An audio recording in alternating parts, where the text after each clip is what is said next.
Have you ever felt like life keeps hitting you from every direction, like every time you try to move forward, something pulls you back? Have you ever been so close to giving up that you wondered if maybe quitting was the only option? That's exactly where the enemy wants you.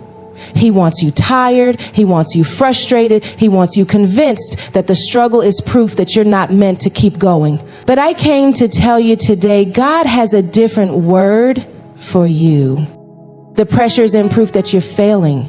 The struggle isn't a sign that you should stop. The resistance isn't an indication that you're on the wrong path. It's the opposite. The attack is evidence that you're carrying something powerful. The battle is proof that the enemy is afraid of what's inside of you. Because if he can't stop the calling on your life, he'll try to convince you to walk away from it yourself. But I need you to hear this today. The enemy wants you to quit, but God says, keep going. You didn't come this far to stop now. You didn't survive everything you've been through just to turn back. The weight may feel heavy, but so is your purpose. The attack is proof of your assignment. That's something that can be hard to understand when you're in the middle of the fight. When life is throwing punches you never saw coming. When you feel like you're doing everything right and still getting hit left and right. But hear me when I say this. The attack is not a sign that you're on the wrong path. It's confirmation that you're carrying something powerful. It's proof that what God placed inside you is worth fighting for. See, the enemy doesn't waste time on people who aren't a threat. If you weren't destined for something greater, the enemy wouldn't bother with you. If you weren't carrying purpose, he wouldn't be trying so hard to make you quit. The attacks on your mind, the challenges in your relationships, the roadblocks in your dreams, they're all designed to make you second guess yourself, to make you believe that maybe, just maybe, you were wrong about what God told you. But let me tell you something, the enemy is a liar, and the moment you start believing that your struggles mean you should stop, you're falling for the biggest trick in the book. Look at the stories in the Bible. The greatest assignments came with the greatest attacks. Joseph had a dream, and what happened? His own brothers threw him into a pit and sold him into slavery, not strangers, his own blood.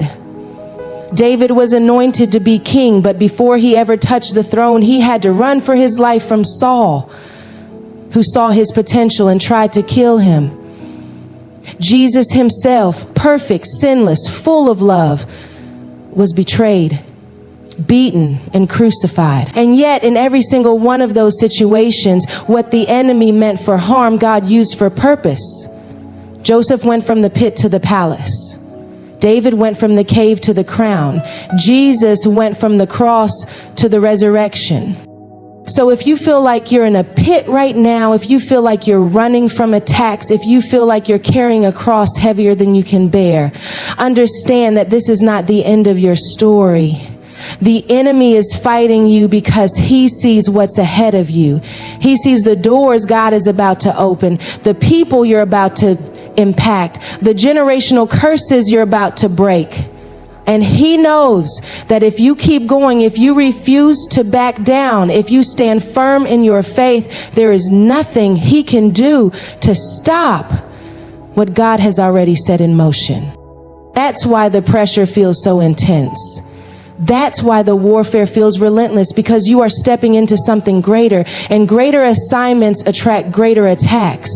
The enemy's job is to make you believe that the fight isn't worth it, that maybe you misheard God, that maybe you're not strong enough, not smart enough, not worthy enough to carry what's been placed inside you. But let me remind you, God does not make mistakes. He didn't choose you by accident. He didn't call you by mistake. He saw every weakness, every insecurity, every flaw, and still he said, you are the one I want for this. So don't let the attacks convince you that you should quit. Let them confirm that you're on the right track, because the enemy does not fight people who aren't going anywhere. He fights those who are about to step into something that will shake the kingdom of darkness. He fights those who are about to set captives free, break strongholds, shift atmospheres, and change lives. And that's you. You are chosen, you are assigned, you are anointed, and the attack is not assigned to stop. It's assigned to keep going. The enemy feeds on your doubt. He doesn't need to take your strength, your talent, or your opportunities. He just needs to plant a seed of doubt in your mind and watch it grow. Because once doubt takes root, it does the enemy's job for him. Doubt is subtle. It doesn't always show up as full-blown fear or outright discouragement. Sometimes it's just a whisper in the back of your mind that says, are you sure you're called to this? Are you sure you're strong enough? What if you fail? What if you're not enough? And if you entertain that whisper long enough, it starts shaping your decisions. It starts making you hesitate, second guess, and even walk away from things God has already equipped you for. Doubt is dangerous because it doesn't just challenge what you believe about yourself. It challenges what you believe about God. When God says, I have called you, doubt says, maybe he meant someone else. When God says, I will make a way, doubt says, but I don't see it. When God says, I have given you everything you need, doubt says, but what if it's not enough? And before you know it, you're standing still when you should be moving forward. You're shrinking when you should be stepping up. You're questioning when you should be trusting. That's exactly what the enemy wants, because he knows that if he can get you to doubt long enough, you'll talk yourself out of your purpose before you even step into it. The Bible shows us this over and over again. When the serpent approached Eve in the Garden of Eden, he didn't attack her physically, he attacked her mind. Did God really say? That was all it took. One question, one moment of doubt, and that seed of doubt changed the course of everything. When Moses was called to lead the Israelites, his first response wasn't excitement, it was doubt. Who am I that I should go? What if they don't believe me? I'm not a good speaker. His doubt almost made him miss his calling. When Peter stepped out of the boat to walk on water, he was fine as long as he kept his eyes on Jesus. But the moment he started focusing on the wind, the moment he doubted what God had already enabled him to do, he began to sink. Doubt didn't just affect his mind, it affected his movement. That's what the enemy is counting on. He doesn't have to strip you of your gift. He just has to make you doubt it enough that you don't use it. And the thing about doubt is that it always shows up at the most critical moments. Right before breakthrough, right before elevation, right before the thing you've been praying for is about to happen. That's when the enemy whispers the loudest, because he knows that if he can stop you now, he won't have to fight you later. If he can make you quit before you step into your purpose, he won't have to deal with the damage you'll do to his kingdom once you fully walk in it. That's why doubt often disguises itself as logic. It makes you think you're being wise when really you're just afraid. It makes you think you're being realistic when really you're limiting what God can do. But here's what the enemy doesn't want you to realize. Doubt has no real power unless you agree with it. It can whisper, but it can't control you. It can suggest, but it can't make decisions for you. The moment you recognize that doubt is just an illusion, a distraction, a tool the enemy uses to keep you from moving, that's the moment you take your power back. The moment you stop agreeing with doubt is the moment you start walking in faith. Because faith doesn't mean you won't have questions. Faith means you trust God even when you don't have all the answers. Faith means you keep moving even when doubt tries to hold you back. The enemy feeds on your doubt, but the second you stop feeding him, he starves. God's voice is always louder, but the problem isn't whether he's speaking, it's whether we're listening. Life has a way of making noise, the noise of fear, the noise of insecurity, the noise of comparison, the noise of failure, the noise of everything that went wrong and everything that could go wrong. And in the middle of all that noise, the enemy is loud. He knows exactly how to turn up the volume on every doubt, every past mistake, every unanswered question. He screams through circumstances that shake our confidence. He yells through disappointment. He amplifies every reason why we should give up, sit down, stay quiet, and stop believing. But here's the thing about God. He doesn't have to compete with the enemy's noise. He doesn't have to shout to be heard. His voice is steady, constant, and always present. The problem isn't that God's voice is too soft. It's that we've been so conditioned to listen to everything else. We've trained our ears to recognize fear before we recognize faith. We've gotten so used to the voice of worry that we forget what peace sounds like. We pay more attention to the storm than to the one who controls it. And then we wonder why it's so hard to hear God. When Elijah stood on the mountain waiting to hear from God, a mighty wind tore through the rocks. But God wasn't in the wind. Then an earthquake shook the ground, but God wasn't in the earthquake. Then a fire blazed through, but God wasn't in the fire either. After all that, a gentle whisper came, and that's where God was. Not through chaos, not through noise, not through the loudest voice in the room, but through a whisper that requires us to be still, to lean in, to shut out the distractions and listen. Because when God speaks, it's never just noise. It's truth, it's instruction, it's life-changing. The enemy will always be louder in volume, but God will always be louder in power. The enemy shouts accusations, but God declares identity. The enemy screams condemnation, but God speaks redemption. The enemy yells fear, but God whispers, "Do not be afraid, for I am with you." The enemy says you're not enough, but God says my grace is sufficient. The enemy says you can't do this, but God says I have already gone before you. The problem isn't that God isn't speaking. It's that we've given too much authority to voices that were never meant to lead us. Think about Peter. When he saw Jesus walking on water, his faith was strong enough to step out of the boat. But as soon as he started listening to the wind, as soon as he paid more attention to the storm than to Jesus, he started sinking. That's what happens when we give the enemy's voice more power than God's. That's what happens when we believe the lies over the truth. It doesn't just affect what we hear. It affects how we move. It makes us hesitant when we should be confident. It makes us shrink when we should stand. It makes us doubt when we should believe. And this is exactly why the enemy works so hard to be the loudest voice in your life.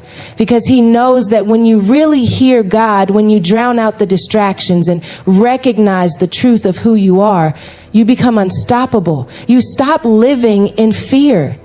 You stop questioning whether you're called. You stop letting past mistakes define you.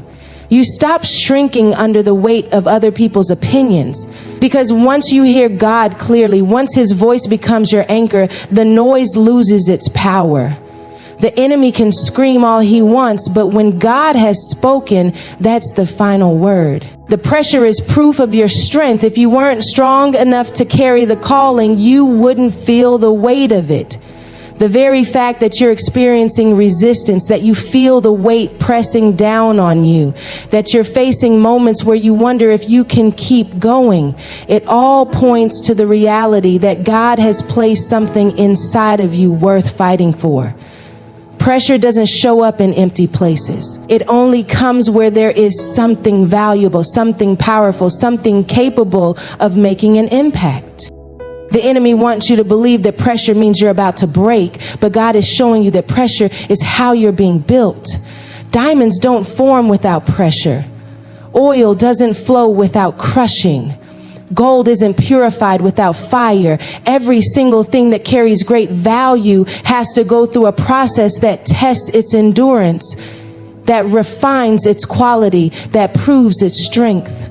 So if you're feeling pressure right now, it's not a sign that you're weak.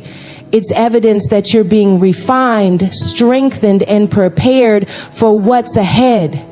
Think about David before he became king. He wasn't crowned immediately after being anointed. He had to go through years of pressure, hiding in caves, running for his life, facing betrayal from people he trusted. That pressure wasn't punishment, it was preparation. It was shaping him, stretching him, building the kind of resilience he would need to carry the weight of the throne. Because a weak king can't lead a strong kingdom. The weight of the crown requires a foundation strong enough to hold it. The same is true for you. The weight of your calling requires a strength that can't be developed in comfort. It has to be tested under pressure. And let's talk about Jesus. The weight of his assignment was heavier than anything we could ever imagine. He carried the weight of humanity's sin, the weight of betrayal, the weight of rejection. In the Garden of Gethsemane, he felt the full pressure of his purpose to the point where he sweat drops of blood. He prayed, if it is possible, let this cup pass from me. But even under that pressure, he didn't quit. He surrendered to the process because he understood that pressure wasn't there to destroy him. It was there to fulfill what he was created to do. The enemy will try to use pressure to push you out of your purpose. He will make you think that the heaviness means you're in the wrong place, that the struggle means you should quit, that the resistance means you should turn back. But what if the pressure isn't there to stop you? What if it's there to strengthen you? What if God is using the very thing that feels overwhelming to stretch you into the person you need to become? Because let's be honest, if everything came easy, if there were no challenges, no moments where you had to push past your own limits, you wouldn't grow. You wouldn't learn endurance. You wouldn't build the kind of faith that isn't shaken by every storm. Pressure reveals what's inside of you. When life presses you, what comes out? Do you let the weight break you, or do you let it build you? Do you run from it, or do you allow it to refine you? Because the truth is, what God is doing in you through the pressure is bigger than what the enemy is trying to do against you. The enemy wants you to believe that pressure is a sign to quit, but God is showing you that pressure is how he proves that you were made for this. The weight may be heavy, but so is your anointing. The pressure may feel intense, but so is your purpose. The enemy will use it to make you question yourself, but God will use it to confirm exactly who you were created to be. The enemy knows that if he can get you to focus on the pain, he can make you forget the purpose. Pain has a way of clouding our vision, making us feel stuck in a moment as if what we're going through is all there is. It magnifies the struggle and minimizes the promise. It convinces us that what we're feeling now will last forever, that the heartbreak, the disappointment, the setback is permanent. But pain is not proof that God has left you. It's proof that he's stretching you, growing you, molding you into something stronger. The problem isn't the pain itself. It's what you do with it. Because pain can either be the thing that stops you or the thing that pushes you forward.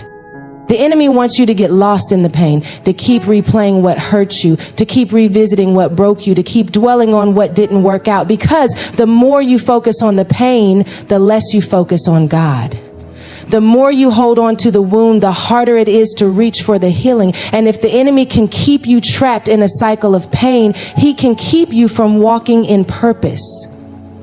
He'll make you believe that what happened to you defines you. He'll make you believe that your mistakes disqualify you. He'll make you believe that because you've been broken, you can't be used. But the truth is, God does his best work with broken things. He doesn't discard what's been damaged. He restores it, repurposes it, and uses it for his glory. Look at Joseph. He was betrayed by his own brothers, sold into slavery, falsely accused, and thrown into prison. He had every reason to let pain make him bitter. He had every reason to believe that the dreams God gave him would never come to pass. But instead of letting pain define him, he let it refine him. He didn't allow what happened to him to keep him from believing in what God had for him.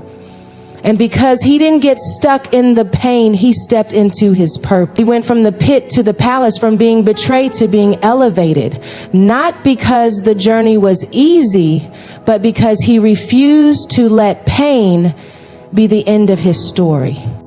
Jesus himself wasn't exempt from pain. He was betrayed, abandoned, mocked, beaten, and crucified. He felt the weight of rejection. He felt the agony of suffering. He even cried out, my God, why have you forsaken me?" But even in that moment of pain, he didn't let it stop him. He endured because he understood that pain was part of the process. He understood that the suffering wasn't the end. It was the pathway to something greater. And because he didn't quit in the pain, resurrection came after, glory came after, victory came after. Pain doesn't mean the promise is gone. It doesn't mean the purpose is lost. It doesn't mean that God has forgotten you. What if the pain isn't punishment? What if it's preparation? What if the very thing that's breaking you is the thing God is using to build you? What if the struggle is shaping you for something bigger than you can see right now? The enemy wants you to think that pain is a dead end, but God is showing you that pain is often the very thing that leads to the breakthrough. The weight of pain will always feel unbearable when you carry it alone. That's why the enemy isolates you in your pain, making you think no one understands, no one cares, no one sees what you're going through, but God sees. God knows. And God has a plan that is bigger than what you feel right now. The pain is real, but so is the promise. The suffering is real, but so is the Savior who redeems it. The enemy may use pain to try to break you, but God will use it to make you stronger, wiser, and more prepared for the purpose that is still waiting for you. Your survival is proof that God is not finished with you. Every battle you've faced, every storm you've walked through, every attack that should have taken you out, none of it was enough to stop God's plan for your life. The enemy has tried everything to break you, to discourage you, to make you believe that you are too wounded, too flawed, too tired to keep going. But the fact that you're still here, still standing, still pushing forward is evidence that what God placed inside of you is greater than what has come against you. The attacks didn't work. The depression didn't win. The fear didn't paralyze you. The heartbreak didn't destroy you. You may have scars, you may have wounds that are still healing, but you are living proof that no weapon formed against you has prospered. The enemy never fights anything that isn't a threat. If you weren't a threat, he wouldn't be attacking you. If your calling didn't carry power, he wouldn't be trying to distract you. If your purpose didn't have weight, he wouldn't be trying to convince you to quit. He knows that if you ever fully step into who God created you to be, you will be unstoppable. So he has tried to shake your confidence, to plant doubt in your mind, to make you question whether you really have what it takes. But even when you felt weak, God was still strengthening you. Even when you wanted to give up, God was still holding you together. Even when you thought you wouldn't make it, God was making a way. Think about all the times you thought it was over. The moments when you felt like you had nothing left to give. The seasons when you didn't see a way out, and yet here you are. You survived what you thought would break you. You overcame what you thought would destroy you. You are standing on the other side of battles that you never thought you'd win, not because of your own strength, but because God carried you through. Because his hand was on your life even when you didn't see it. Because his grace was covering you even when you weren't aware of it. Because his purpose for you is too great to be stopped by what tried to take you out. Survival is not just about making it through. It's about what you learn, what you gain, and who you become in the process. God didn't just bring you through for you to stay the same. He brought you through to transform you, to elevate you, to prepare you for what's next. Every battle has given you something, a new level of faith, a deeper understanding of his presence, a testimony that will impact someone else's life. The things you thought disqualified you are the very things God is using to qualify you. The enemy thought your pain would silence you, but God is turning it into your testimony. The enemy thought your struggles would break you, but God is using them to build you. Look at Job. He lost everything, his family, his wealth, his health. He went through a season where it seemed like everything was falling apart, but Job didn't let his suffering make him lose faith in God. Even when he had questions, even when he didn't understand, he held on. And because he endured, God restored him, not just to where he was before, but beyond that. Double for his trouble. Greater than what he had before the storm. That's what God does. He doesn't just bring you through. He brings you out better, stronger, wiser, with a testimony that carries power.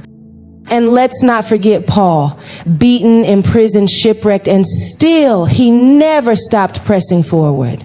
Because he understood that survival wasn't just about getting through. It was about what God was doing in him along the way. He knew that every hardship, every trial, every moment of suffering was producing something greater. It was making him more like Christ. It was refining his faith. It was giving him a deeper understanding of God's power. That's why he could say, I have fought the good fight. I have finished the race. I have kept the faith. He knew that the battles were not in vain.